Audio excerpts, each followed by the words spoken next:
medical consensus at this moment is that the novel coronavirus is more transmissible but appears less deadly than SARS.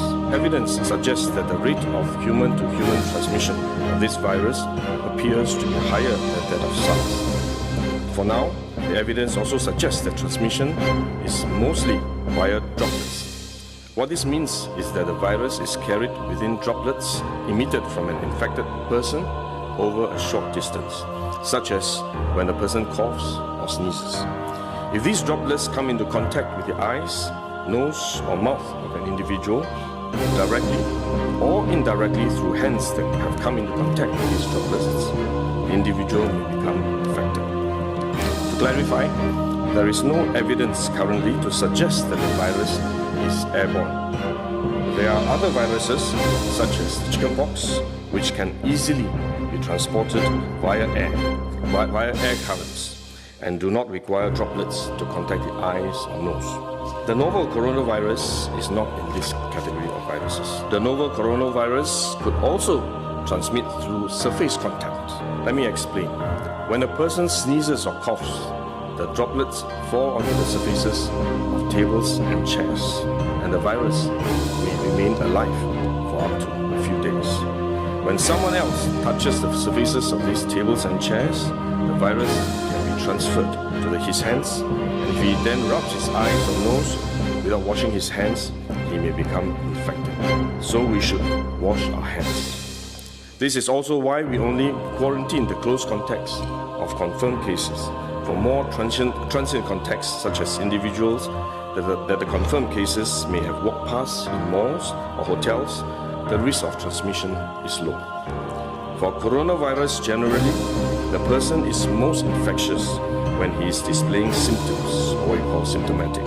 And this is likely to be the case for the novel coronavirus as well. There is evidence of limited spread from a person without symptoms during the incubation period. However, this form of transmission may be uncommon and has so far involved isolated cases only.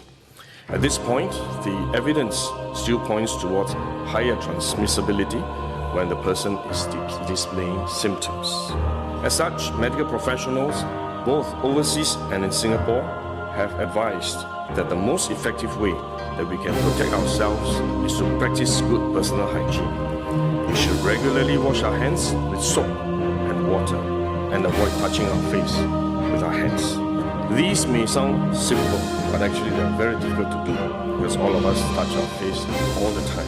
Even at a meeting when we have on this ministry task force, while I was speaking, I was touching my face until Minister Lawrence Wong nudged me with his elbow and said, "Stop touching your face." So it is simple but extremely difficult, but are actually very effective in preventing all kinds of infection.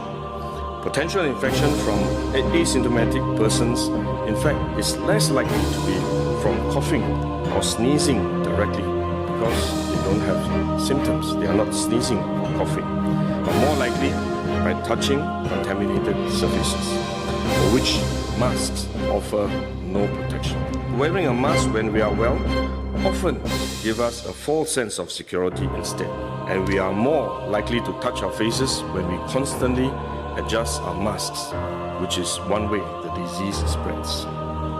At the same time, we need to protect others, our loved ones, friends, colleagues, and fellow Singaporeans that we come into contact with. If we are sick, we should rest and recover at home as far as possible. If we do need to go out to see a doctor, for example, we should wear a surgical mask to protect others. So this is when masks is needed, when we are unwell